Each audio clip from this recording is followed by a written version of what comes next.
কয়েক হাজার কিলোমিটার বাংলাদেশের সীমান্ত সিল করল বিএসএফ। নিরাপত্তা বাড়ল সুন্দরবন এলাকায়। নিরাপত্তা খতিয়ে দেখতে সীমান্ত এলাকা পরিদর্শন করলেন বিএসএফ এর ডিজি দলজিৎ সিং চৌধুরী। একই সঙ্গে পুরো সীমান্ত এলাকা জুড়ে নিরাপত্তা বৃদ্ধি করল বিএসএফ। সীমান্তের অতিরিক্ত সংখ্যক জওয়ান ও আধিকারিক মোতায়েন করা হয়েছে। সুন্দরবন থেকে কোচবিহার অবধি সর্বত্র কড়া নজরদারি চালানো হচ্ছে।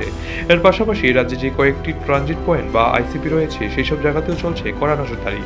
বাংলাদেশের অস্থির পরিস্থিতি ও অশান্তি চরমে, তাই বাংলাদেশ থেকে কিছু মানুষ ভারত তথা এই রাজ্যে অনুপ্রবেশ করতে পারে এমন সম্ভাবনা রয়েছে। সেই সঙ্গে আশঙ্কা অনুপ্রবেশ করতে পারে জঙ্গিরাও, তাই সোমবার দুপুর মধ্যে পুরো বাংলাদেশ সীমান্ত সিল করে দেওয়া হয়।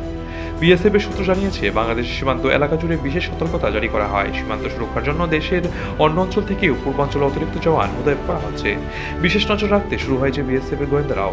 অনুপ্রবেশের সঙ্গে সঙ্গে যাতে অস্ত্র বা অন্য কোনো বস্তু পাচার না হয় সেই দিকেও রাখা হচ্ছে নজর। ডিজি দলজিৎ সিং চৌধুরী ডিজির অতিরিক্ত দায়িত্ব গ্রহণ করেন। এদিনই উত্তর 24 পরগনা ও সুন্দরবনের সীমান্ত পরিদর্শন করেন। তার সঙ্গে উপস্থিত ছিলেন বিএসএফ অতিরিক্ত ডিজি রবি গান্ধী, দক্ষিণবঙ্গের আইজি মনিন্দর প্রতাপ সিং ও অন্যান্য আধিকারিকরা। বিএসএফ এর মধ্যে বাংলাদেশের এই পরিস্থিতি স্থলভাগের সীমান্তের উপর নজর দেওয়া তুলনামূলকভাবে সহজ। সেই ক্ষেত্রে নদীপথ ও সমুদ্রপথের উপর বিশেষ গুরুত্ব দেওয়া হচ্ছে। সেই সূত্র ধরেই নদী সীমান্তের পাশে দিনের সঙ্গে সঙ্গে রাতে অতিরিক্ত জওয়ান মোতায়েন করা হচ্ছে। তাদের হাতে রয়েছে নাইট ভিশন বাইনোকুলার। বিএসএফ এর দাবি, অন্ধকারেও যাতে নদী সীমান্ত পেরিয়ে কেউ আসতে না পারে সেদিকেও বিশেষ নজর দেওয়া হচ্ছে। সতর্ক করা হচ্ছে ঘাট মালিকদেরও, নৌকার মাঝিদেরও সতর্ক করা হচ্ছে যাতে তারা জলসীমা পেরিয়ে বাংলাদেশের দিকে না যান। Bureau report, Asian Times.